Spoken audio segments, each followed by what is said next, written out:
Hi, everyone. Welcome to Costume Co. We're back for an exciting episode. It's May the 4th. May the 4th be with you. Happy Star Wars Day to everyone. We have such an exciting show today. I am just beyond over the moon for this. We have a special guest today. Roger Christian is here. And to help me do the show today, the wonderful Dee Nimmin has joined me, and I'm so excited that he's here. And I see a lot of familiar faces in the chat. So welcome to everybody for this special live stream featuring our special guest, Roger Christian. So Roger, welcome to our show. Thank you. Hello to everybody. Happy May 4th. Happy May the 4th. May the 4th be with you. Yes. So to start the show, what we're going to do is Roger's going to answer some questions that we've put together. And then for the last 15 minutes, we're going to take some of your questions and ask Roger those questions. So I've pinned a form at the top of the chat that you can fill out your question and include your name as well, so we can call out your name. And I've already got some lined up. So thank you so much for everybody who's already put those in. And then also, very specially, we're going to do a trivia question at the very end. And Roger, you'll probably know the answer to it, but you won't be able to answer. And we're going to give out a copy. We're going to give out a copy of Roger. You'll know the answer. We're going to give out a copy of Roger's book, Cinema Alchemist. Sorry, apologies. And we'll just send that out by Amazon, so it will be remote, and we won't have to worry about any type of, just physical distancing and all that. So anyway, so it's Monday, and we're going to get going with the questions. So Roger, I think you know some of the things we're going to talk about today, I believe, right? Yes. Okay. All right. We'll see how it goes. Yep. Exactly. Roger's he's calling from his home on a beautiful island, desert island somewhere in the Caribbean, right? Downtown. Downtown. Don't tell anyone where you are. No? They might try stalking you or something. Oh, right. I could give a clue. I'm near a lake. Okay. So my first question I have for you is, I've seen you mention in a few interviews that there were really only 5 Star Wars crew members that truly believed in George Lucas's vision, and you were one of them. So what was it like to work in that kind of atmosphere on Star Wars?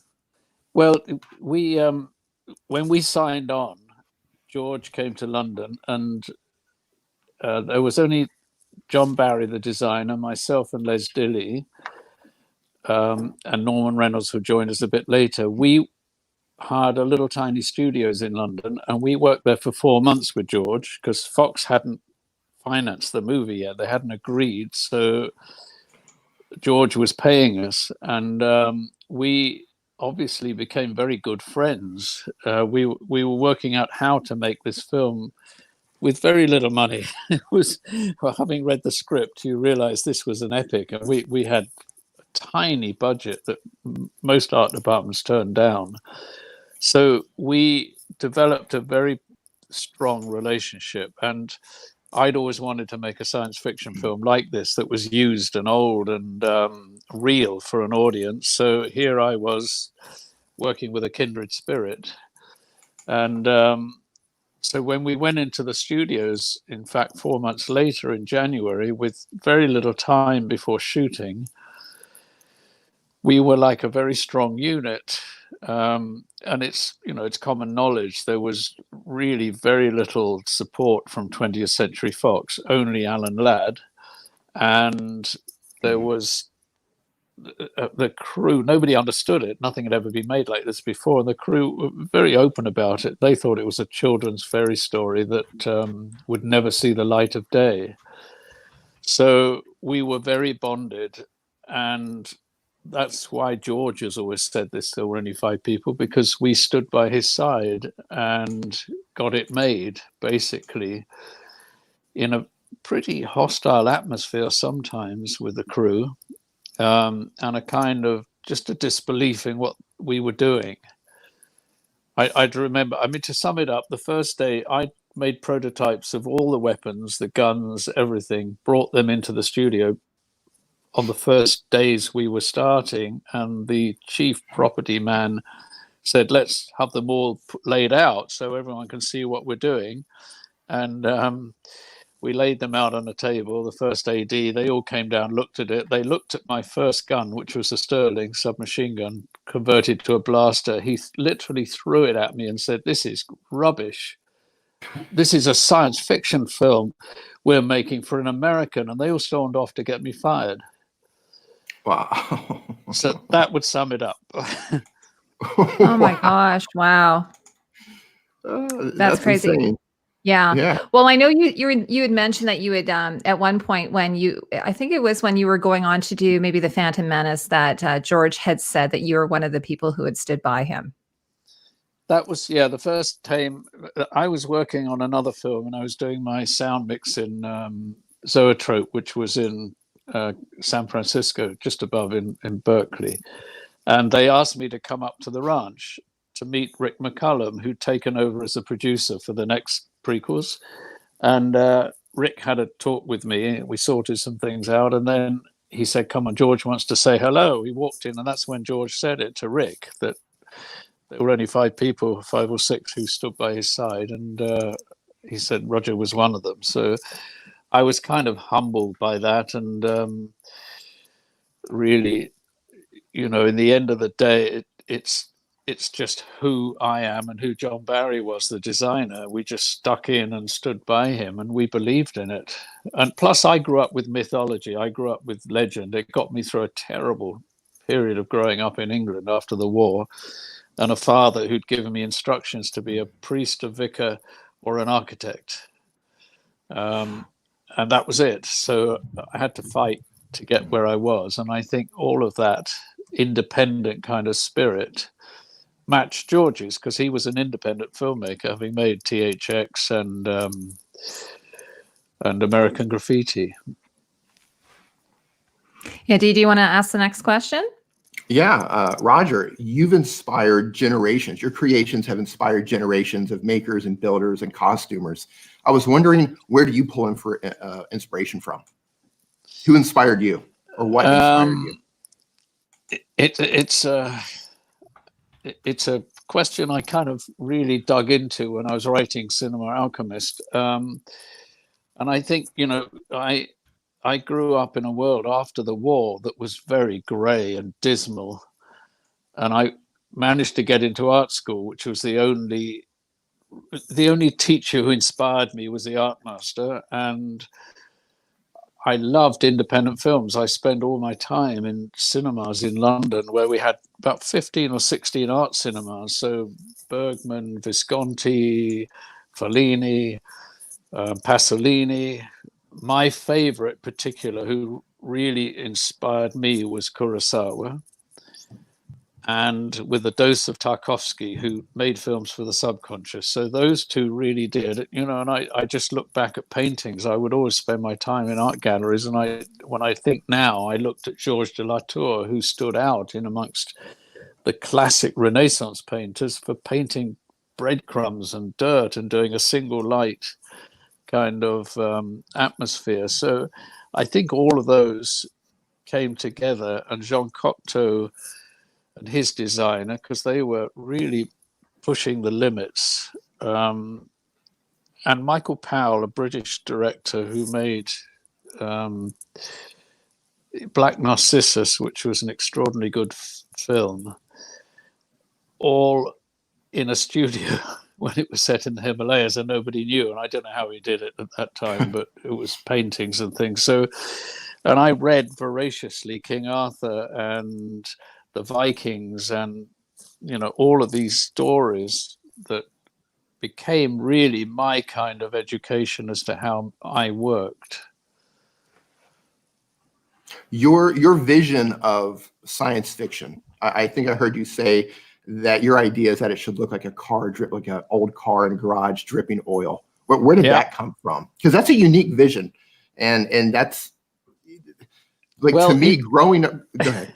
Go on. Yeah, no. I mean, I went back and I just thought, when I was young, I would take all my dinky toys, which are all new and shiny, and I'd paint them down and make them look a bit more old. And then I'd go in the garden and make trails and try to film them with a little stills camera I had and make it look real. So somewhere in the subconscious, that was a kind of way I saw it. But I often say there was a film Jean-Luc Godard made called Alphaville, and with a 16mm Bolex and no money, he went on the streets of Paris and made a sci-fi film, and it really stands out to me.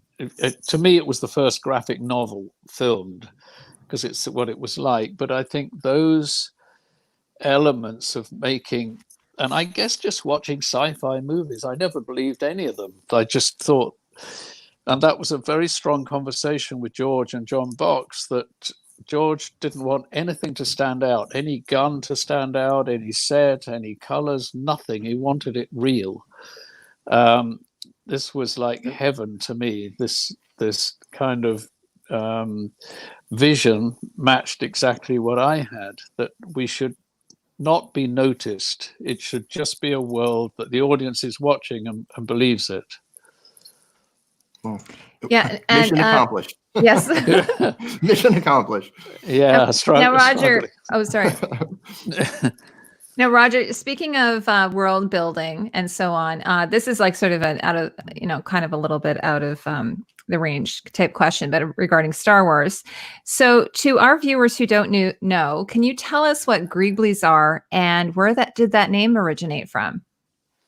That was George christened it, and that was because anytime we were doing anything, he said, "Oh, can we?" Because when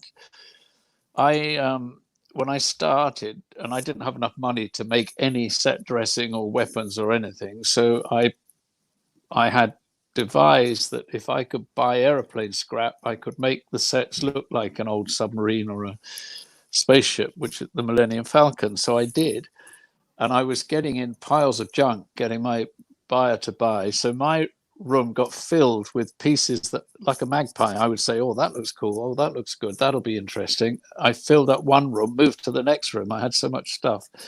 So anytime George saw that I was making the guns and things, we'd stick a piece on. "Oh, let's stick that on."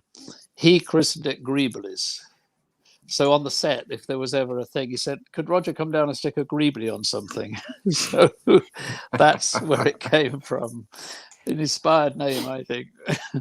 But where did it come from? Was it just sort of a nonsense word he came up with? I think so. I mean, the whole of Star Wars, when you read the script, is full of made up words and names and things that to most people think, "What is this about? This doesn't mean anything." But it kind of fitted that. Yeah, absolutely. And of course, it's gone on to be used, for generations now. Yes. Yeah, I think it's in the dictionary now. Yeah. Well, do you have another question you want to ask? Yeah. Speaking of the scrap metal and the airplane parts that you had to go out and get, because Star Wars had a limited budget. What do you think the Star Wars universe would look like if you did not have a limited budget? If you would have had a lot of money and you weren't forced into the scrap yards, what would your vision have been? If I was doing it, I would still make it the same, because I wanted it used and real, not like shiny new and designed. And that was the big thing. I remember George saying once, if you're making a film and the actor goes in the door, you film him going in the door.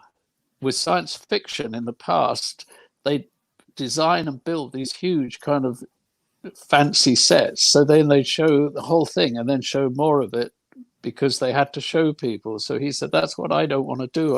I want to do this like a documentary, and we're just inside this world and I'm just filming it like I normally would." So I honestly, I don't, we would have spent a bit more time if we'd had it on C-3PO and R2-D2, because George was a little limited in the ability they had. But, at the end of the day, and what I would say was, in the script, in the first script, Obi-Wan Kenobi had a whole cave complex, lots of different caves and things. And the budget with John Barry precisely brought it down to one cave, because we had to get the budget down.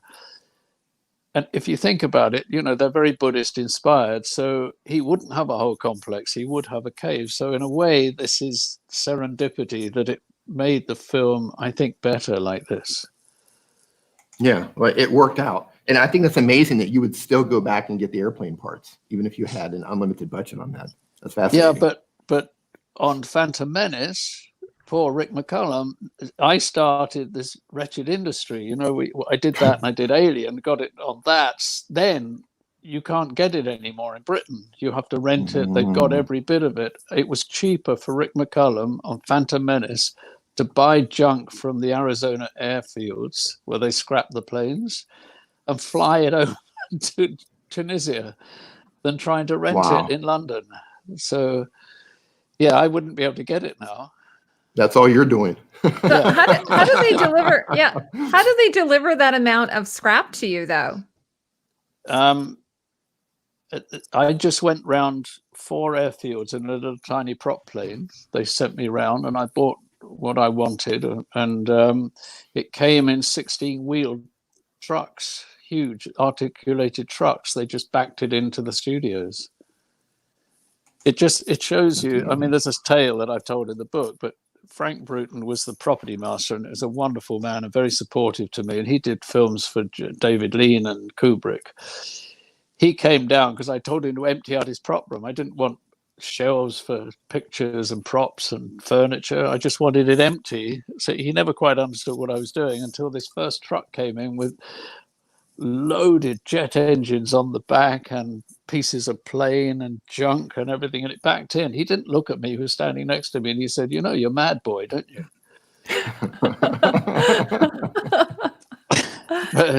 but he was so good. He then said, "Okay, boy, tease up in my office. Come and tell me what you want." And he always called me boy. We were all like students at that time. So, oh, that's great.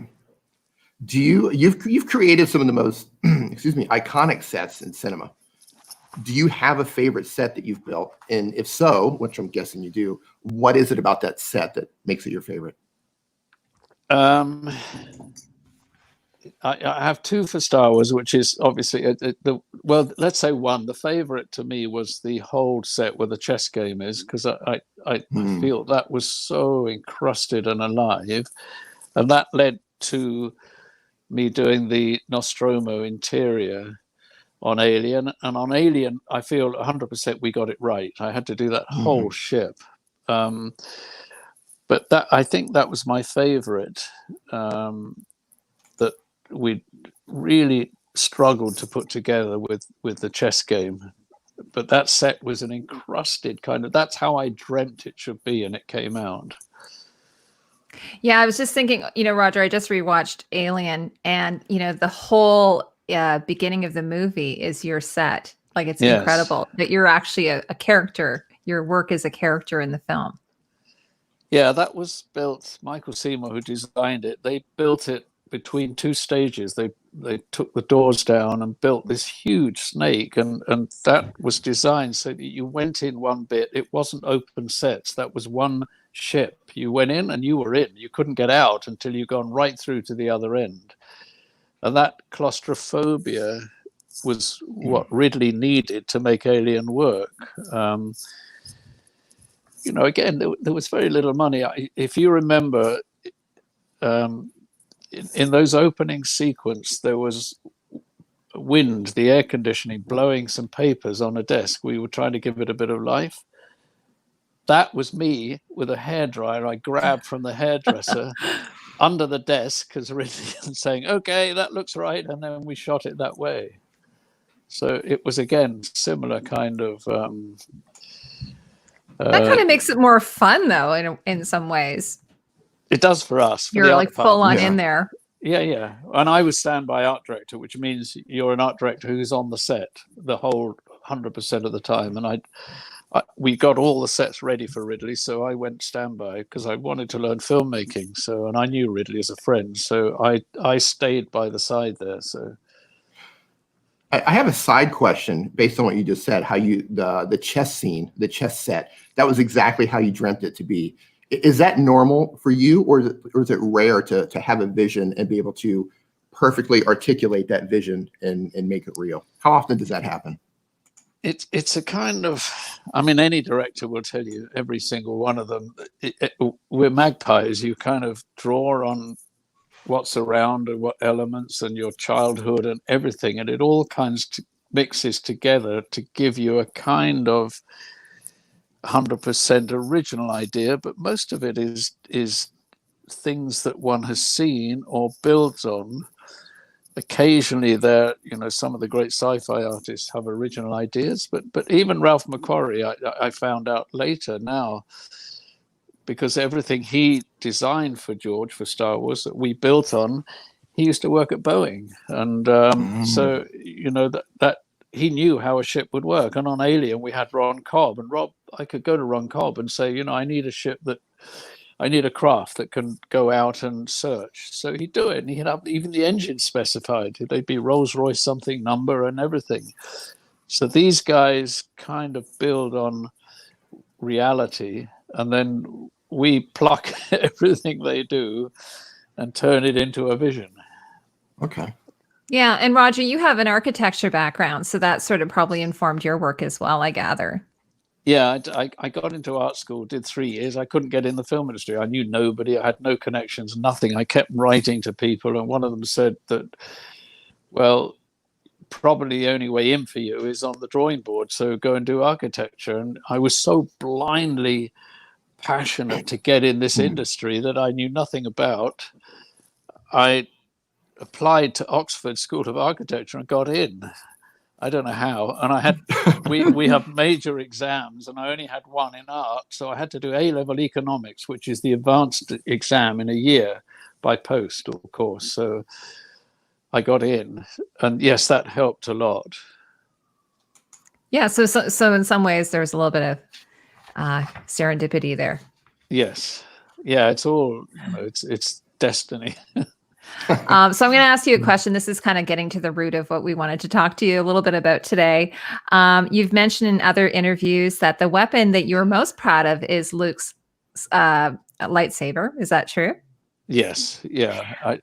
The reason there is, because I was passionate about King Arthur, and as soon as I read the script, I realized this was the Excalibur of the saga, and therefore it would be known and really become the prominent icon image for Star Wars.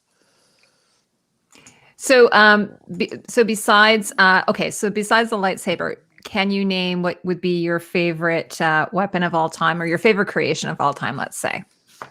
Well, I think next to the lightsaber, I think the blaster, which is the Stormtrooper's blaster.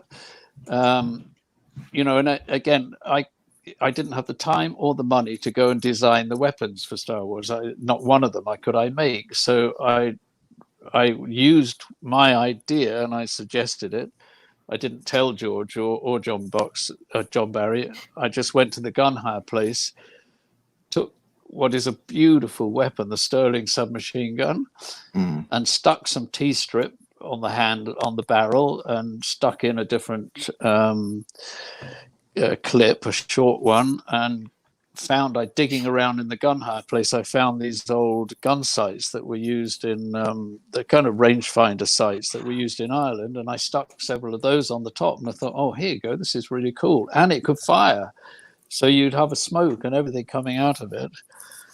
And I think that that really is an iconic weapon. I think it's just when you see it in the Stormtroopers, and I knew early on when they invaded the rebel ship that there had to be an impact, and the first thing you saw was them firing. So I thought this is going to be a very important weapon to establish a reality to this saga.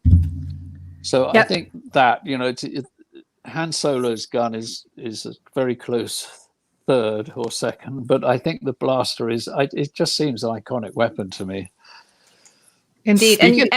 Sorry, go ahead, Dee. Yeah, I was just going to ask, speaking of blasters, I've heard you say that previous sci-fi movies, their guns were too light. So by adding weight to the blasters, by having realistic blasters, it made them more believable. I was wondering what techniques you've used on other props to make things look more believable.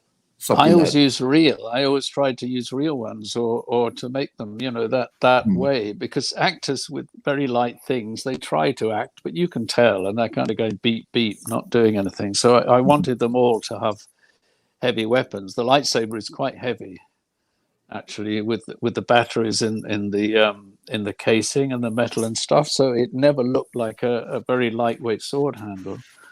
And all the guns were made this way. I chose original guns and adapted each one for each different character on Star Wars. And even the same on Alien. We did, her huge weapon is an adapted gun that we added bits to. so you start with a real weapon to begin with, and then it ends up being believable. Yeah, makes sense. Yeah. And they see, they could fire. And on the first scenes, the stormtroopers were firing them, but we realized they were left-handed, the way that the shells popped out. So they were hitting each other with shells. So in the end, they had to stop.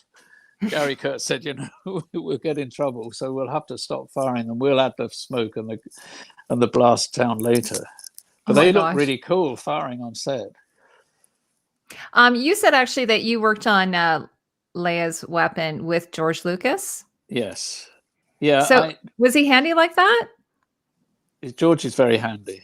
I mean, the first time I met him in Mexico, in Guaymas, I was doing a salt factory that was an old Mexican building, and that was exactly what George wanted. It kind of looked like a Western dusty look, and I was shoveling salt, and he came and grabbed a shovel and spreading it with me while we were talking. So yeah, he's like that. And what I did was, to make sure I was on the right track, I built the blaster. I didn't tell them. I went to the gun hire place and did it, and I built Han Solo's gun on the Mauser because I love the Mauser, and I thought this is perfect sci-fi vision of a Western gunslinger's gun. Adapted his, called John Barry and said, you better bring George here. What I didn't say, but I was thinking, was I'll either be on the right track or now I'll be fired. So George came, and then seeing them, loved them, and seeing what we could do. And I said, well, we got to make Princess Leia's gun. So there was it's a pistol that's a kind of practice pistol. So I found that. So he stayed, and we stuck that bits on it together. He got his fingers stuck together like mine always, because all I had was tins of super glue. Yeah. Now Pusa Studios in the chat was mentioning, does somebody have Luke Skywalker's original lightsaber? And I know that you happen to have a copy. You have a prototype. No one knows that the two that were on set have disappeared. No one knows where those actual two are. I made 5 for the film, and then the special effects took about 30 handles because they had to make lightweight, all sorts of different ones. So they're around. So I've got the original Graflex from that time from the set. Yeah. Mm-hmm. But the other, that's really sad that the other ones disappeared. No one knows where they are. And I mean, believe me, there's been hunting. I don't know. Now, so I was going to ask, do you keep that displayed somewhere, or do you just keep it like in a drawer? No, I just keep it in a cloth bag somewhere. I've seen your cloth bag. Right. You pulled it out at interviews. Yes, I have. Yeah. So my next question for Roger is, how many viewers know you as an Academy Award-winning set decorator for Star Wars, but might not be as familiar with your writing and directing work? So would you like to tell us a little bit about that? Yes. So that's why I came into the industry. I got in because it was easier to go into the art department, and that was a way in. And I was lucky. I worked for John Box, who designed Dr. Zhivago, Lawrence of Arabia. I mean, he taught me so much, and another brilliant, humble, quiet talent. And so I worked my way through art departments, and I would direct theatre. I would use the money, I'd save it up and commission a play and then get that put on in London. And after Star Wars and then Alien and Life of Brian, those 3, I thought, you know what, I got to move now. I can no longer talk about this. So I signed off, went to film school in England, just to give me somewhere to go, because I was being offered movies that were very tempting. And I wrote, really based on a Kurosawa vision, I wrote a myth that I'd conceived called Black Angel. And I realized I couldn't make it with my film school budget. So by sheer accident, I met the head of Fox. I was at the Alien sound mixing with Ridley, watching and learning. And he asked me what I was doing. I told him, and then he said, well, can you send it to me tonight? Now, immediately, it's urgent. So I did. And then he came back and said, listen, do you mind? Can I send this to George? Because they were so angry with us at Fox for the film we put out with Star Wars.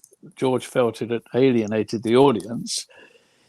He said, have one made. And there was a grant in Britain at the time to make a short film the government would give. So he said, I'll just guarantee it'll go out with Empire. That way somebody can get to make a film. He sent it out. So I didn't know any of this. He sent it out to George, and George came back the next day and said, let Roger go and make that film. I don't want anyone to touch it or see it until I see it. And so I got to make, pretty similar way.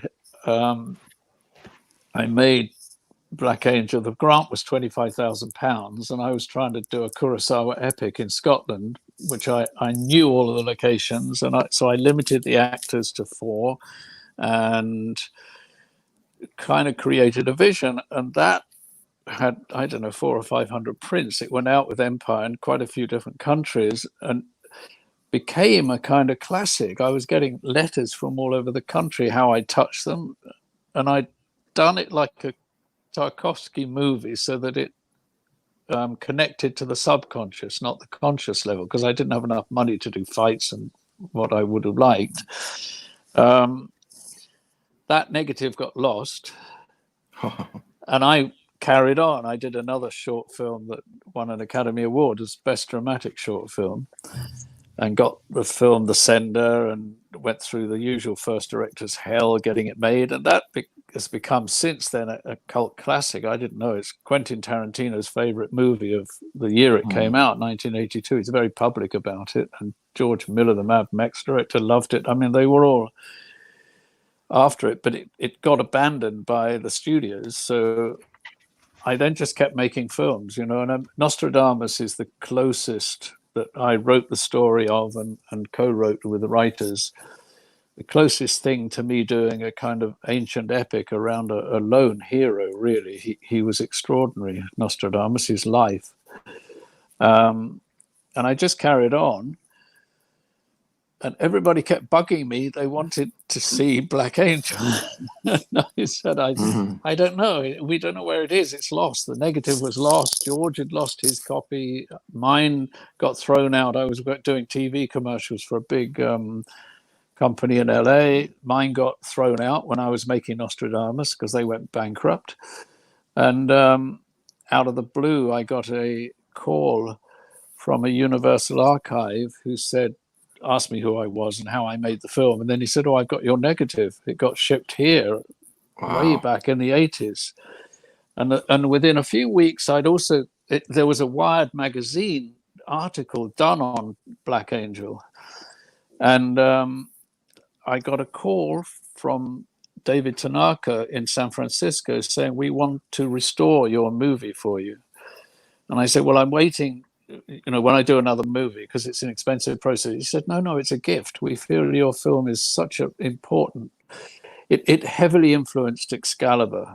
John Borman had me down to the studios and show it to his entire crew before he started, telling them that's what he wanted. So my little film had kind of come this kind of legendary status somehow. And I made on short ends. I didn't even afford a roll of film. Anyway, I've written that over the last 3 years as a feature. I got asked them because of that, and because it showed in Glasgow, and I got 500,000 hits on BBC Online in a week, and it went viral. So I'm now making that, and we were closed the finance the day that COVID started, and now we're stuck. So at home, all of us. Oh my gosh! Wow. Yeah. Wow. Now, is that the one that you did crowdfunding for as well? Yeah, that was the start, just to give us a kind of a profile, not really to crowdfund it, but to get us going, because we needed the money then, because I was doing it with my Nostradamus producer completely independently. So he always said, do it without studios, without anything. Let's get this made as your original vision, which is almost impossible these days. Yeah, absolutely. And speaking of that, like, you also have a documentary that you're working on. Did you want to tell us a little bit about that one? Yes. Galaxy Built on Hope? Yeah, this has been a year and a half developing, and I'm doing a conference call right now. After this, I'm closed the finance. I was inspired writing the book Cinema Alchemist, and the last line of the book is, don't let anyone tell you can't, you can. And I wrote it as a blow-by-blow account of how we made Star Wars on my journey and John Barry's, to really show people that it's not, you see these huge Hollywood blockbusters, but this thing started with a ragtag group of kind of cinema revolutionaries trying to follow their dreams. And it was the same with John Dykstra in America. He invented motion control with nothing had ever existed like it before. And Ben Burt made sound that no one had ever heard before, all natural. So after the book, I've had so many requests, and having done podcasts and lectures and talks, to make a documentary of it. So I have put that together independently again, and it's really my stories with different interviewers, stories about John Barry, who John designed Star Wars, and was a huge kind of support to George, and a reason that it got made.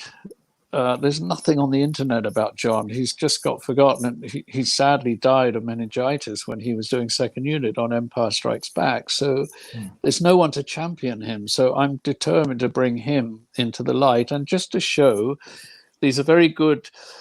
John Rinsler, was the head of literature at Lucasfilm, edited the book for me, Cinema Alchemist. And John always said, this is a classic masterclass in how to go and make a movie and believe in yourself and do it. So that's what we're doing. And it's all the stories that I tell firsthand and expanded into John. And also, there is a reason why Star Wars is connected to the globe like no other film. And I go into all of those reasons why, because I'm so ingrained in mythology and all of this. And so I'm going to bring in, documentary footage already from the internet and different sites and things of how and why this happened like it did. And I think, now with the prequels, and there's a bit of disillusionment with the fans, and when you look at it, the first film really is the saga. It's really the grounding of characters, the story, everything. And it's kind of being reevaluated all the time now as really the most important film in the saga. And to me, it's the best one. I still think so. And a lot of people do think so. It's got, it's exactly what he wanted. It's Saturday morning cinema for a family. And, the world has to remember he made them for 9 to 12-year-olds. And he's told me many times it's not my fault that adults like them as well, which is true. So I want to bring all of this now into one documentary. And so when are you hoping to have that completed by, Roger? God bless COVID. I call it Darth. I call it Darth COVID. I love that. Darth COVID. Darth COVID. I love it. Hashtag Darth COVID. Yeah, hashtag Darth COVID. So I'm starting now. We have a 3D interactive studio in Toronto that I can use. So I'm going and creating my own sets and backgrounds and stuff. So I can start. Richard Krause, who you probably know, is going to be the first interviewer with me. So yeah, if anybody is not from Canada, he's like sort of the entertainment reporter. Yes. For film in Canada. Yeah, he is. He's a great live, And and a huge cinema addict and a Star Wars lover. So he lives down the road from the studio, so I can, under social distancing, as soon as the studio is allowed to open, and they are classed as in the first level of necessary companies because they make children's TV. Soon as they open, we're going in. I'm already working with an editor assembling pieces, and I've got incredible amount of film that was filmed in Tunisia before we made Phantom Menace, about 5 years before. So a lot of the original ideas and sets we had were still existing. And I'm working on all of that right away. And then the moment COVID allows us to open, then I'm flying in. David Whiteley was the presenter of the Galaxy Britain built. David's coming on board to be one of the presenters with me, and I've got John Rinsler, I've got all sorts of people flying in, and then they'll add to the kind of the whole story of Star Wars and how it actually came to be. yeah, actually, Roger, I'm going to add a link to David Whiteley's documentary that he did for the BBC. It's excellent. Yeah. I really enjoyed it. You were sort of involved in that as well, weren't you? Yes, David approached me, and then I got him Gary Kurtz. I got him all the locations to shoot in and all sorts of things like that. So, and I think I'm the most interviewed in it, and helped him a lot. And he's, that was so successful. They didn't realize it would be, but they've done the extended version, which you can see now. They've added more. They've certainly, and David interviewed John Mollo, who'd really never been interviewed, on the costumes. And they told him 4 weeks later, "You're very lucky," because he died. He had dementia, John, and David had to piece it together with him. But it's gold footage in that on John and the process of designing the costumes. Yeah, one of the things that sort of broke my heart a little bit when I watched it is that there's a scene where John is showing David his book. Yes. And that went up for auction. It kind of broke my heart a little bit that it was auctioned off. Yes. I was in contact with the son who was selling it. And I said to him, this should be, and they'll pay you for it, whatever the market price is, it should be in the Academy library, so that all future costume designers can go and reference it, not into some private collection. And I said, these people will, and there was an auction house in Los Angeles who really wanted to do it and sell it, and that's where it would go, to the Academy library. Yeah, I'm sad one of the that things, didn't happen. I think it was Bonham's, but at least the one thing that they did do that at least I was grateful for is they took really good pictures of everything and took detailed notes. So someone like me who's doing behind the scenes on Star Wars, I was able to use all of his, his writings, and his like the way he kept his book was amazing. Like all the little sketches he did and all the little notes he wrote. It was incredible. Yeah. What was it like working with Malo, by the way? You worked closely with him. Yeah, he was just down the corridor from us, and he was constantly in my office plundering bits and pieces of my scrap and collected objects to stick. You're like, get your hands off that. Yeah. No, I told him it was an open forum, so he would always be in there. And John Blessing was brilliant. He came off charge of the Light Brigade, all these films, and he kept saying, it's science fiction. I don't really know. So he was constantly in John and my office asking questions and stuff. And in fact, George called me down one day with the Jawas and said, "Could you come and help John?" So I went down, and John couldn't quite understand this dusty kind of, even though he'd been there and I'd spent a lot of time in those countries. So I said, he'd got sackcloth that was still pretty new looking. So I said, "Okay, John, let me have it for a few days." And my props went to work. They'd do anything, drive it behind a car, they'd stick stuff on it, breaking down with wire brushes, everything, and we made it very dusty and old looking and used and natural. And that's so we worked pretty closely to get it done. There was no like, oh, I know what to do. It was, okay, how can we do this, John? Let's have a look. Yeah, I'd read that Sir Alec Guinness actually rolled around in his costume in Tunisia. He just sort of rolled around in the sand, in the dust. He did, and I talk about that in the book because, you know, afterwards Alec Guinness, and I think to maintain his social kind of presence with Sir Laurence Olivier and the other great actors, he made this remark, oh yes, it was just for the bacon, which means it was just for the money. It wasn't. Alec came and was incredibly professional on the whole film. And that happened without George asking. That was the first day on first shot in the valley in Tunisia. And I was up there because I was fixing up the Luke Speeder. And he just did that on his own. He just got down and rolled in the sand. And I think that alone, because George had a very tough time with the crew and everybody, the actors who were very young and really inexperienced, they watched this giant do that, and I think it gave a huge endorsement to George as to how to carry on. And you know, it's whatever Sir Alex says afterwards, George had a 3-hour lunch with him to convince him he was going to kill him off, because in the script he wasn't dead. That's not a man who doesn't care. If somebody said, oh, I can get killed off, oh, good, I don't have to act the rest of it out. No, Alec fought and fought not to be killed off. So technically he was still around, though, in spirit. Yeah, he was stronger. No one's ever really gone. No one's ever really gone. I think he understood that, you know, afterwards, that he would become a much stronger presence on the film.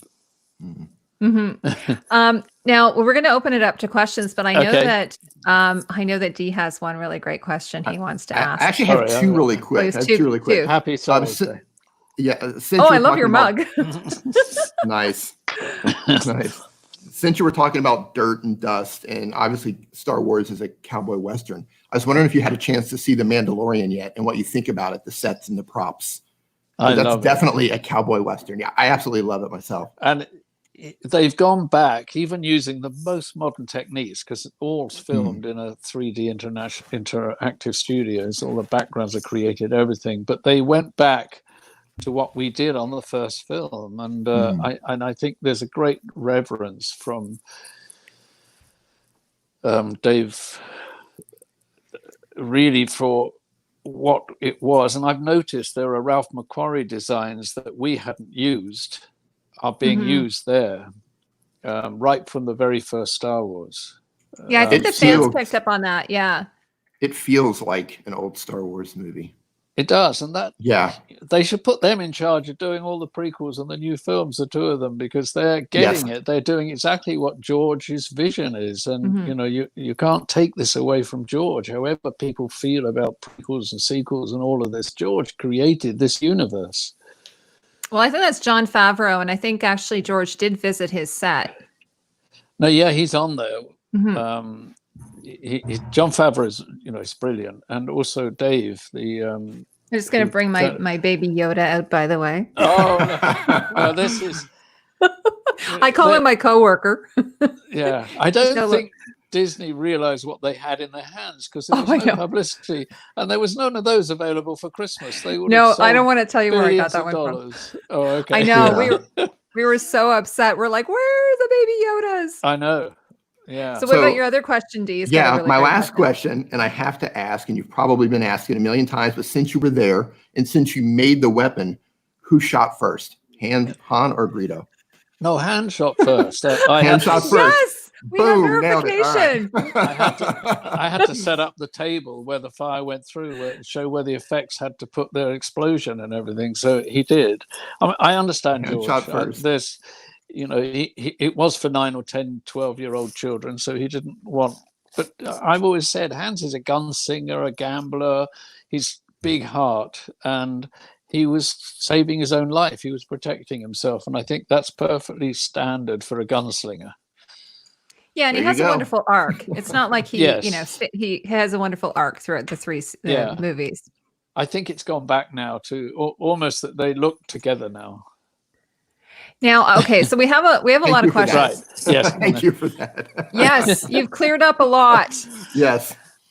Okay, so what we're going to do now, everyone, we're going to open it up to some audience questions. We've got a lot of questions here, but we don't want to keep Roger too long. So, sorry, I'm Heidi, just trying to... you do it left a super chat. Oh, And really? He says, yeah, he left a super chat, and this is to Roger. He says, I'm an engineer. I was 7 years old when I first saw Star Wars in the theater. It has influenced me in many ways in my life, especially in my imagination.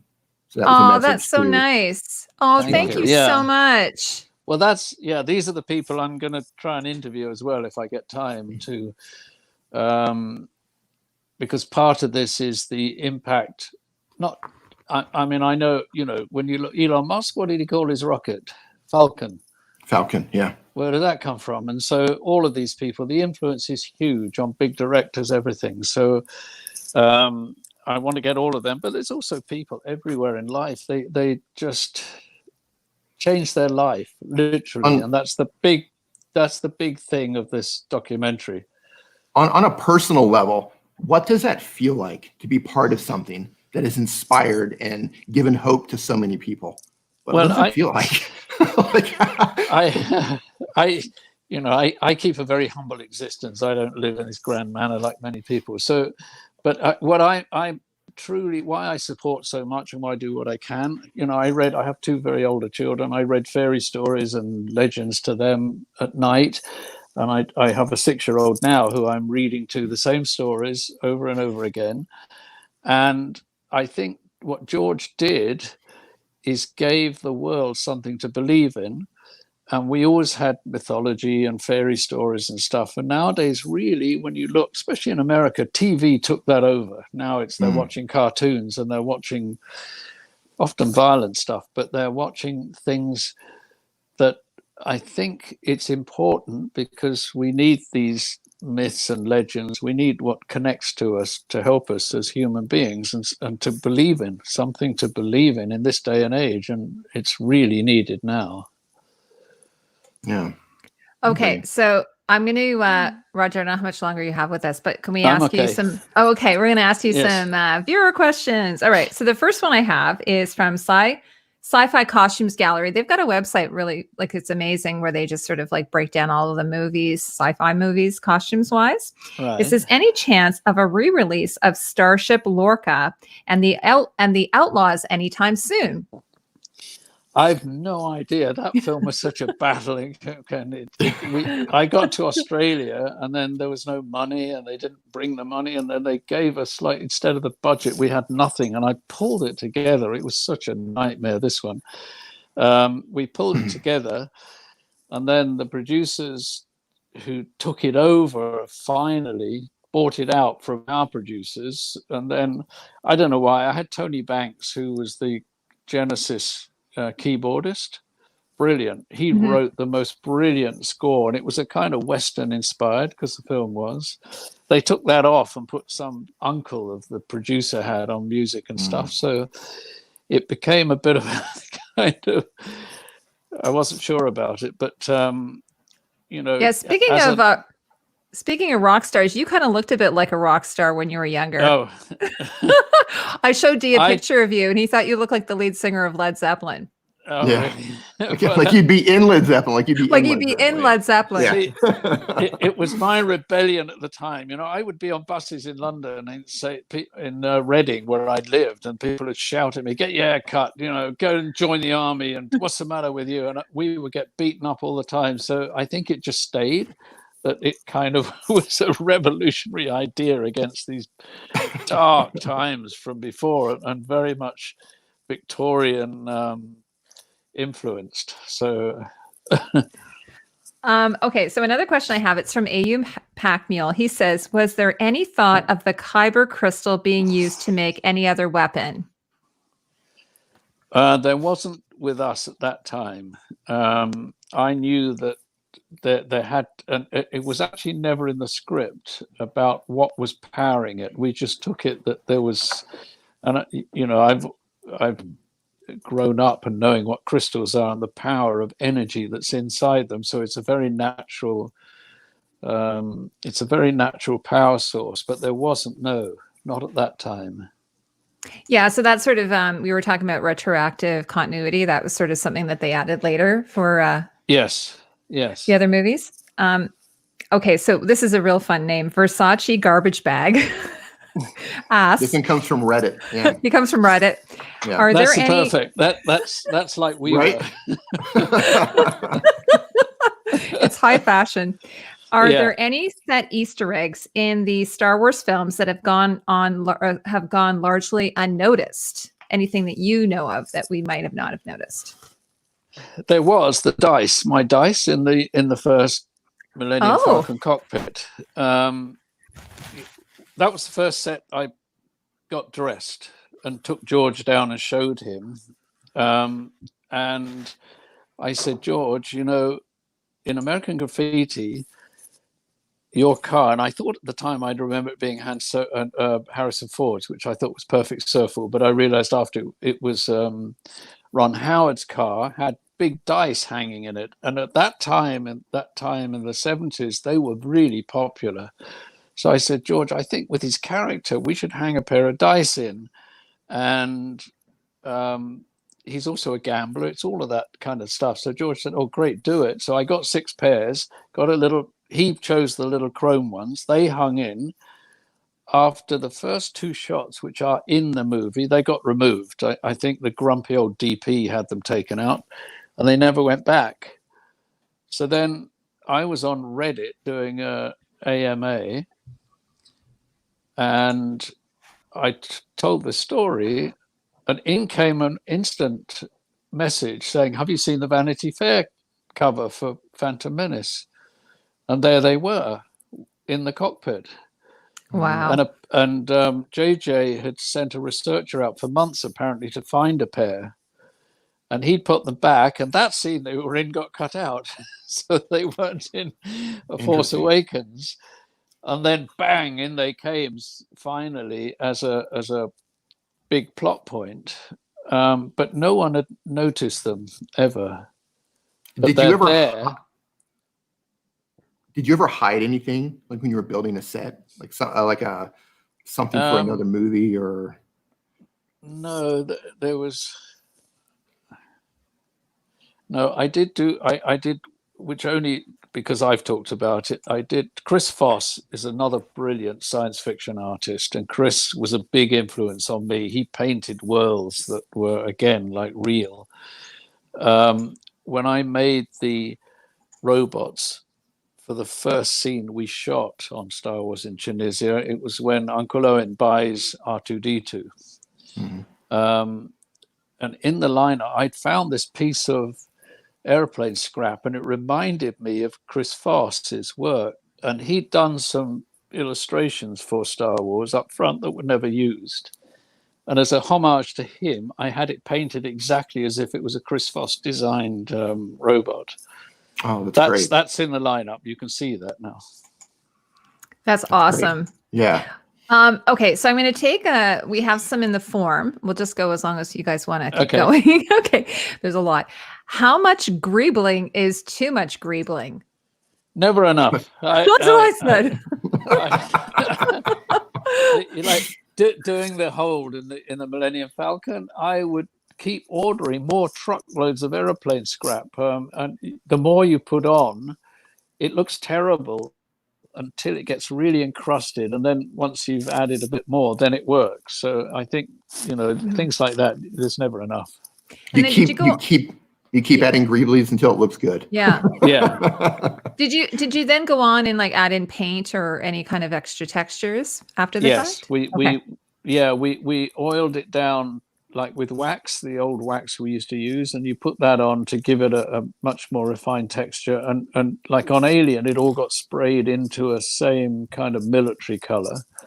And then you add oil drips and stuff. And then we had a thing called letraset that would push on letters. And then we, like any industrial thing, they have identifying numbers on every part. We used to add those in as well. Mm-hmm. So the next question I have is from into the Sarlacc.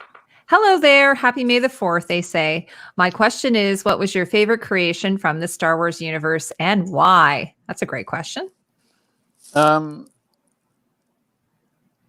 making the lightsaber is obviously, it's obviously the crowning achievement for me in the way that it's gone on and been accepted and is such a part of the saga.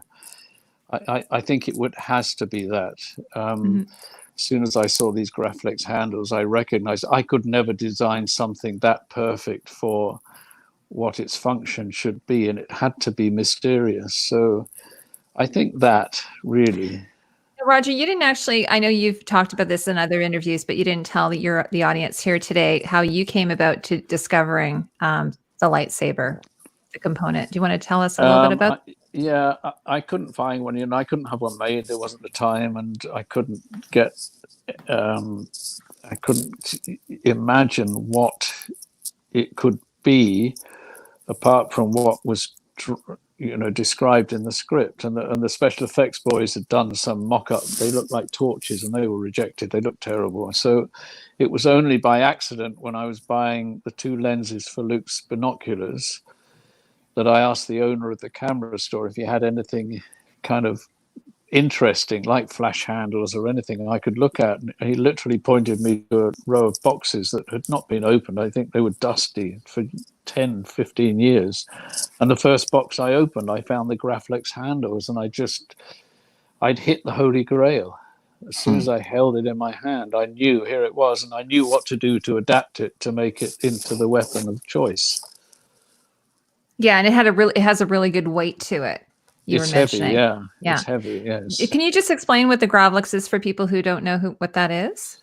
It's a part of a flash camera. It's the flash element that clipped onto a Graflex camera, and they were used for press cameras that they're still used in movies now. When you're doing a 40s period film, they're the cameras the press used, and this had a silver bowl on the top, and it was clipped on and it held all the batteries and the firing mechanism for the flash. So it already had some of the buttons on it. You just had to add some of the other components then. Yeah, they were all there. The red button, the firing button, it was just perfect. The glass one on the other side. And so I didn't like the clip that clipped it onto the camera, because that was too obvious to me. And I literally that morning broken down a calculator, and inside I found this strip of little tiny plastic bubbles that were used to illuminate and magnify the numbers. And it exactly fitted. And I thought, oh, that's really cool. It looks like something crystal. And I added the T-strip that I'd used on the blasters to alter the barrel of them. I used that to make a handle. I just got super glue and stuck 7 of them around the handle to make a handle on it. That's really all we did. And then we added a D-ring on the bottom because it was never used in Tunisia, but it hung on Luke's belt. I heard you say when you opened the box up, it was like slow motion. It was. You knew exactly that it was it. It was like slow motion of music rising, and then I found Excalibur coming out of the lake. Here it is. It's amazing. Yeah. And just to remind everybody in watching, that's the scene where Alec Guinness in his little cave, as you mentioned, presents it to a young Luke Skywalker. Such a wonderful scene. And in my documentary, because I can't use Disney stuff, and they've seen this a million times, I'm animating a sequence, as I think it should see now, of Obi-Wan opening the box and the hand coming in and picking it up and seeing it. And I'm going to do it in kind of graphic novel style, but animation. So that I'm doing that with various scenes to make it more contemporary and to give my own vision onto all this stuff and to emphasize the point of the stories. Yeah, because you were there. There's a really great picture of you standing in the doorway when Mark Hamill's holding it. Yes. Can you tell us what happened on that day? Do you remember? No, Mark had to.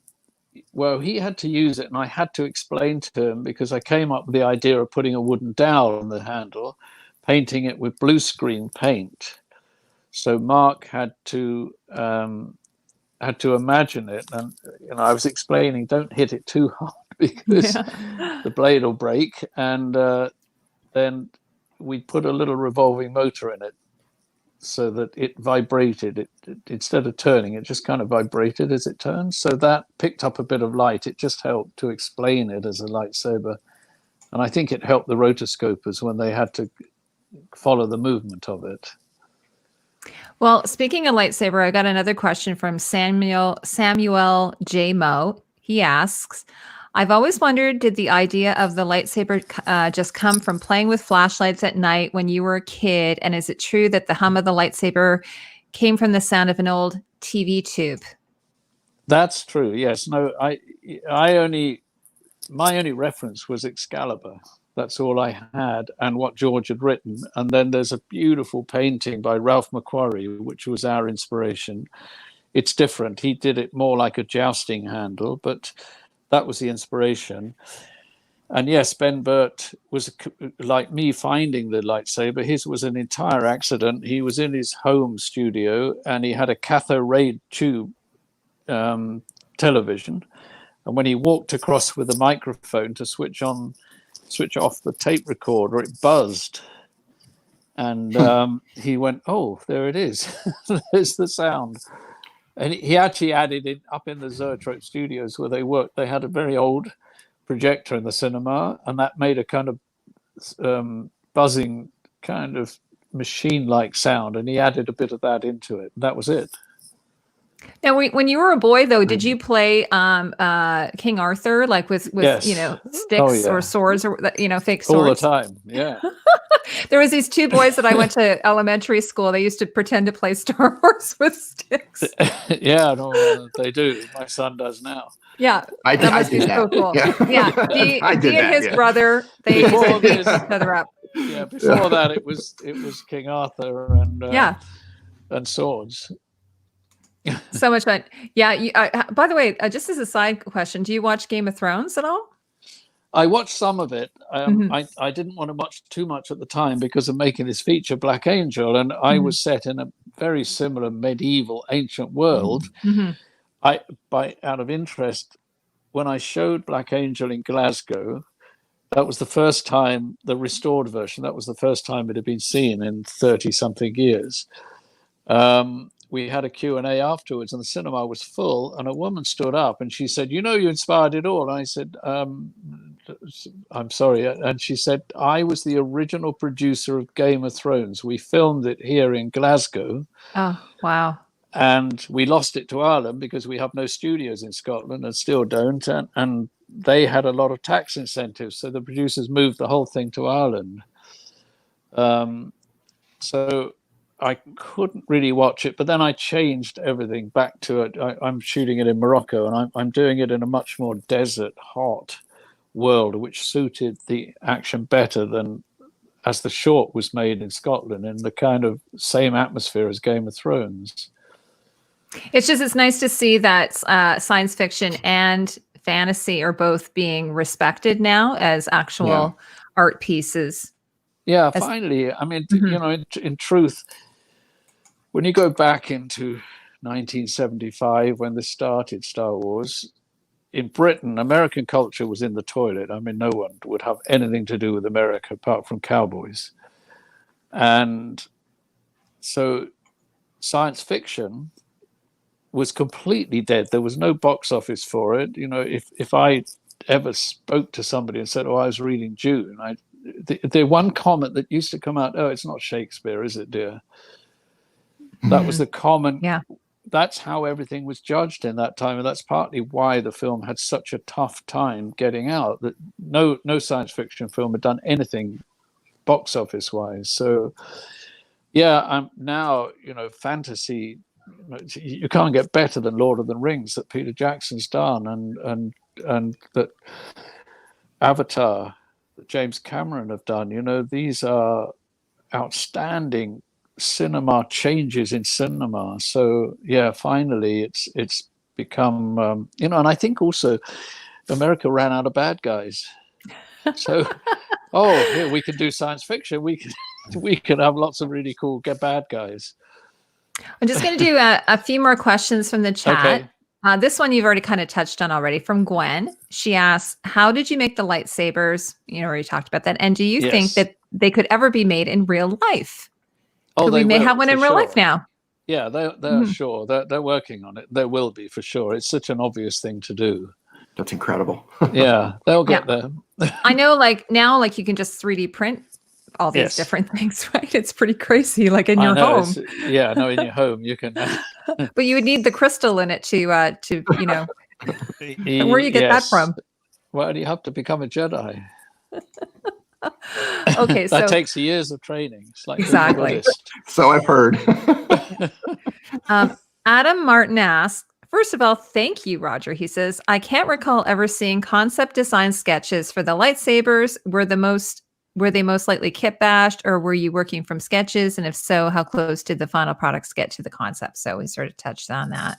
No know if you wanted sketches. to add anything. No sketches at Yeah. all. There was never ever. And honestly, what I didn't say before, it drove me crazy trying to find it because they were hounding me to get the stuff out for Tunisia for shooting. And I got all the guns, I got the sets going, I got everything else, but they kept saying, we need a lightsaber. And I was kind of on the verge of panicking. Yeah. Nowadays, you would have like someone like Ryan Meinerding or somebody like doing up all these concepts, and there would be a million, and it'd have to be approved by Marvel. And Yes, exactly. Yeah, and they'll be testing it out. Yeah, and animation sequences, everything done. Yeah, no, we were doing everything by hand. Everything, every weapon was made by hand by me. The prototypes. Then they copied them up, but every single weapon. Now there's a question here from someone special. His name is Nick Nemmin. Hey, it's my brother. That's his brother. He says, how many versions of a character, weapon, etc. do you create? Or do you know exactly what you're after when you get started? No, you have to make, I could only make 2 in the time and what I had available as the originals to use on set for Mark. So 1 went down to Tunisia. 2 went down to Tunisia, so a spare one in case, because you always had to have a spare in case they got lost. I had to make about 5 in all because I didn't think they'd stand up because I made them with super glue by hand, everything, and stuck bits on. I had to make one for the special effects boys to make the wooden dowel part because he used that right up front in Obi-Wan's cave when it lit up. And then there's a picture somewhere of him holding that one with the wooden dowel out of it, the handle. And then that gets handed into the special effects boys. They make mock-up rubber ones for fighting or anything in case. Same with all the, I could only afford 20 blasters. We needed like 100, really, a lot. Wow. But I could only make 20, and I was able to rent the guns, so I didn't have to buy them. And then they made rubber ones for the battles and all of that. So you always have at least 1 spare with you, always. Like costumes, you never know. And actors, I love them dearly, but they're the worst. They'll lose things, they drip coffee on them, they eat egg sandwich, and then they tear them, and then they come in the morning, oh, sorry, I took it home and it's gone. So you always have to have spares because you're dealing with actors. Yes. I understand what you're saying there exactly. Right. Okay, so we're going to just do one more question. It's from Anne Rosado. And she asks, hello, I'm a student at USF's theater design program. I was wondering what your favorite way to draft or design was and why, example, hand drafting, Vectorworks, AutoCAD, etc. Also has this preference changed through your career as new and existing methods have continued to develop. Well, all this stuff obviously came about after Star Wars. Yeah, we only had a pencil and paper. That's all we ever had. You had a rock and, Yeah.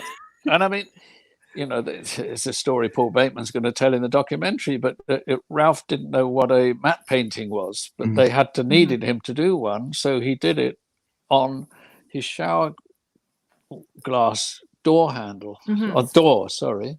And he drove it on the top of his car, a glass one, all the way to San Francisco from LA. these stories put it in perspective of what we had at the time. And I'll show it in the documentary. I've got the very original R2D2 drawing, which when we made the wooden mock-up in Lou Studios, because without R2D2, George didn't have a movie and we didn't know how to make it work. So we built one around Kenny Baker. So I've got the original drawing that Bill Harmon, the carpenter who made the wooden one, he used to make all the props for Monty Python, and it's on Monty Python headed paper, and it's the worst drawing you'll ever see, and none of us know who did it. I think George did it. It certainly wasn't John Barry, because he did beautiful sketches, and there's a rough sketch of the Luke's land speeder, and I'm putting all this in to show, we don't have all this stuff nowadays. You can download, and you've got all these amazing programs to help you. But at the heart of all of this, and that's why it's very important to make this documentary, and why it was to write the book, is it's this kind of raw belief and vision that you go through to get something made. And I think it's very important. It's like drawing, really. I know that for me, the greatest experience was being at art school and doing life drawing and trying to draw the human figure and learning those basic techniques. There's nothing better than that, as much as you go on computers and all of that, but understanding that original, it's invaluable. And that's why I spent my time, and the director of photography as well, Roger Pratt, we spend our time in the museum looking at Ingres in particular, and Renoir and the Impressionists and Georges de la Tour, to learn about light and how this was. And I think that basis, and I'm certainly not one who ever looks back. I don't do that. I'm not one who's saying, oh, the old days, oh, it was great. Nowadays it's fantastic. You look at The Last Skywalker, what's up on screen is incredible. We couldn't even think about that stuff then. But the basis where it all comes from is the value. And it's like writing, it's easy to get programs and doing all of this, but actually sitting down and writing, trying to figure out what's in your mind and get it done, I think is the basis for all of the great work that's done. Tarantino still writes his scripts by hand with a pencil. Oh, I didn't even know that. Yeah, everything he writes. He read part of, when I met him, he read part of, he was just making Kill Bill, and he read me out a whole chapter to see what I thought of it. And it's all handwritten. That's amazing. Yeah.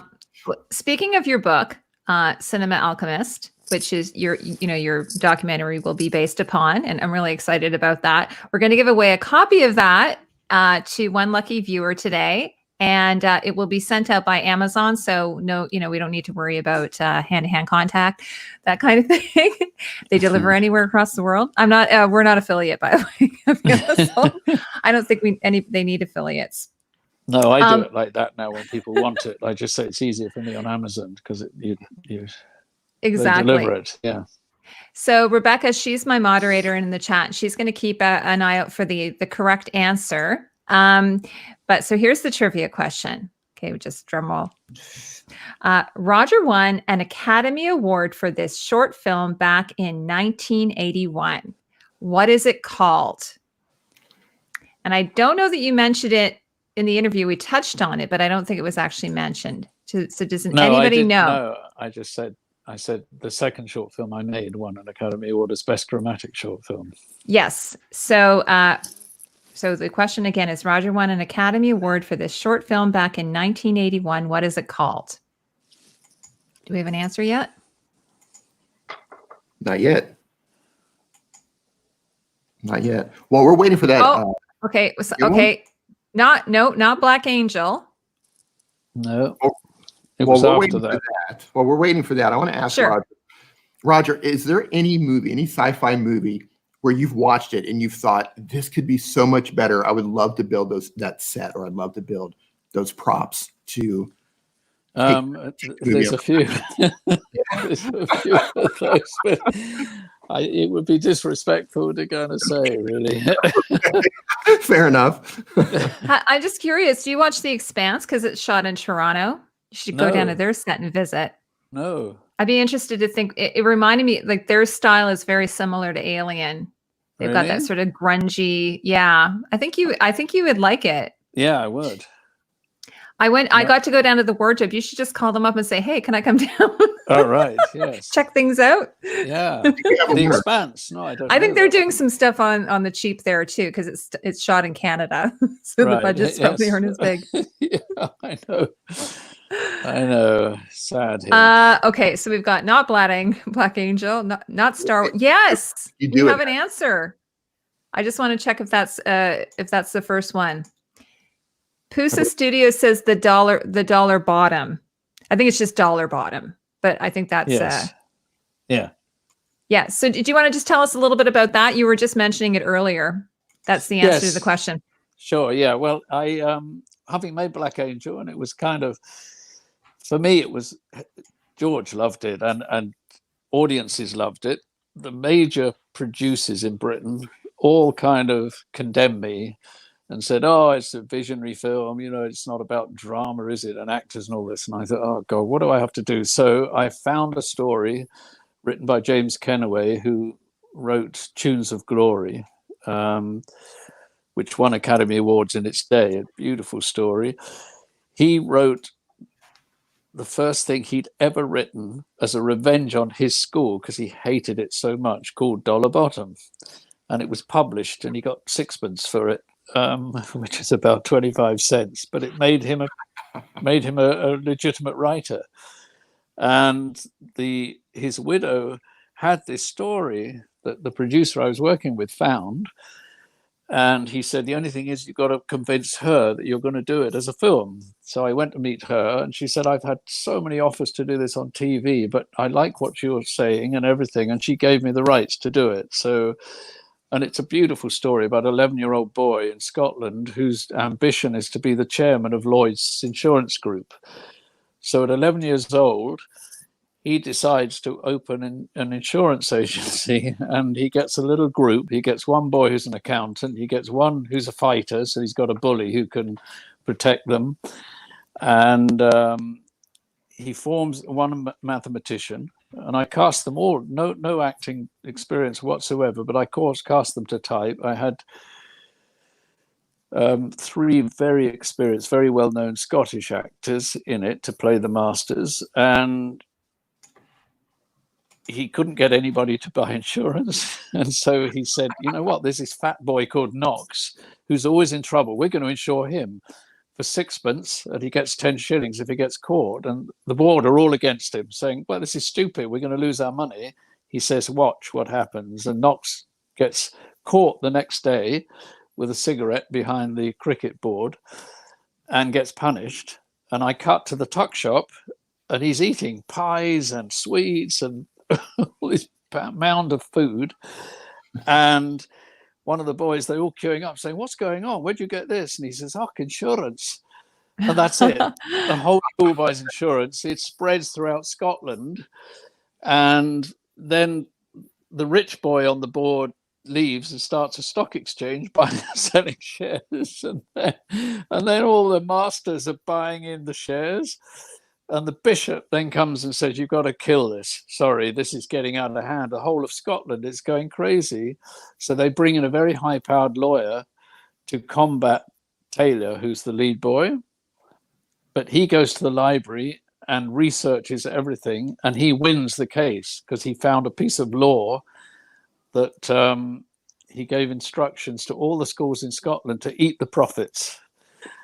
And this meant that he wasn't making any profit out of it. And so he won. He got punished, but he won at the end of the day. It's a beautiful story. Oh my gosh, that's amazing. Yeah. I made a mistake. It was actually You Do It one. I correct myself. He had the answer first. So we will double check that. We will double verify that that's who is getting your book. Okay. Well, good luck and enjoy it.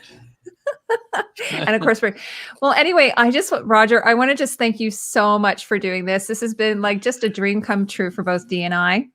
No, not at all. And sorry, I'm moving about, but I couldn't get on the computer, so I've had to do it on the iPhone. Which no, it's been fine. And actually, because Dee has a channel about creating video on your mobile, so it's sort of perfect. Oh, there you go. Really? Yeah. So there you go. Yeah, I don't have stands. I'm not that sophisticated or anything. So I bought this block of wood at IKEA that you can just stick your phone in. It was $3. Really? Oh, really super low tech. Oh, there you go. that would be mine. Anyway, so I know, you are actually a little bit active on social media. So where can people connect with you? I think I'm on Twitter. I think it's Roger_Christian. That seems to be the most active. Apparently, I do have an Instagram account, but my wife is pushing me to do it. Yes. And there's websites, which I'm going to start firing up now that I'm getting the documentary funded. The first thing I'm doing is creating a proper website for all of this, because it's sadly lacking mine from what it should be. Okay, so what's the URL for that? I can put that in the link or the description below. I think it's Cinema Alchemist. Oh, okay. Okay, great. So I'll add that below for people to find your website. And everyone go over to Twitter and follow Roger. And I think there is a Roger Christian website as well, which is the one I've really got to get to work on. It hasn't been functioning properly. Well, I've been so engrossed writing Black Angel, getting this documentary done, and I'm handling a 6-year-old, and I'm now a teacher. And it's during a COVID crisis. Teachers should be paid whatever money they want. I'm handling one child, and it's impossible. Even today, now he's outside the door now, wanting me, and then trying to do the homework today to get him to sit down and do it. And it's a lesson in patience. But I just lock my kids up in a cage and throw a couple of pieces of bread in there, and while I'm doing live streams, it seems to work pretty well. That's a very good thing to do. I could go on to Amazon and see if there's kids cages. Kids cages, yes, kid-sized cages. I think that's really good. I don't give them chocolate, nothing like that, because they get hyperactive. So. Well, the rest of the day from here on out is just going to go downhill, because this has been just the best part of my day / year. Oh, very good. We're neighbors. Yeah, we're neighbors. Yes, and we're neighbors. Well. Yes. Yeah. And Dee, I want to thank you so much for being my co-host, and thank you. Tell everyone a little bit about where people can find you. You can find my name if you're a mobile content creator. You want to learn how to be a YouTuber and you have a mobile phone. You can search my name anywhere on any platform. All paths lead to Rome. Heidi, thank you so much for having me as your co-host today. And Roger, it was an absolute honor to have this conversation with you today. Star Wars and your creations have been part of my life since I was 5. Yeah, it's they're life changing. It's now I have a 6-year-old. His bedroom is full of stuff, and I don't buy him Star Wars stuff. Everybody else does, but he's starting to figure out now. Kind of, he doesn't understand the world, but he's trying to figure out what I did and how, and it's interesting to see from, this is the next generation. Now this will be 4 generations, and it's growing. So and Roger, I'll have to send you a picture of Dee's Mandalorian cosplay costume that he created. It's incredible. Oh yeah, I'd like to see that. They're brilliant. I go to fan expos, and I mean, you just think it's the real deal. They're amazing what's going on and what people do. And his brother also dresses up as a stormtrooper. He's the bad guy. That's another thing about Star Wars. I have to say, it's unique in the history of cinema that the bad guy is loved so much, and he goes to sick kids and helps, children and all of this stuff. So again, this is unique about this film. It's so true. Well, and also I want to thank everyone who came out and watched today. It's been just a wonderful experience. I'm getting to know a lot of new people as well, which is amazing. I'm Costume Co. My name's Heidi. You guys know I'm also on Twitter, and my channel is about analyzing costumes. So I actually have 2 full Star Wars costume analysis. My last one I did was about Darth Vader. Roger, I used you a lot in my video, by the way. I referenced which is how I sort of came to find you. Right. And it was really fun going in behind the scenes of Darth Vader and the stormtroopers Yes. and the Imperial Army and Navy. That was very cool. So that's in my last video. So Yeah, again, thanks.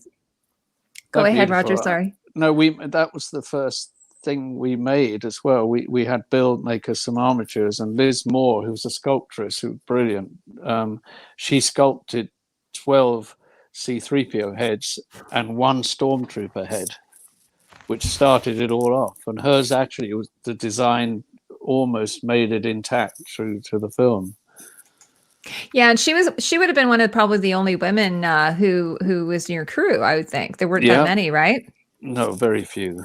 Very few. So she was. Yeah, she sadly died in a car crash right afterwards. She brilliant talent. Yeah, she was just really extraordinary as a sculptress. Oh, that's so sad. Yeah. Oh wow, what a loss. Yeah. But anyways, I'm so glad that you were here with us today, and I'm really excited to know that you live in Canada. Yeah. It's a great country to live in, I have to say. Yes, because of course you're not from here originally, but no. Everyone knows if they watch your behind the scenes of what makes I think it was like what made Star Wars. You'll have to tell me what the title was called. The Galaxy. My one, Galaxy Built on Hope, or the original Galaxy Britain Built? Galaxy Britain Built, yes. Yeah. About the British connection. Yes. Yeah. Okay, and that's in the description below, or I'll put that in the description below. So thanks everyone so much, and have a great day. Take care. Yeah. May the Fourth be with you all. And indeed. Bye. May the Fourth be with you, everyone. Bye-bye. Bye-bye.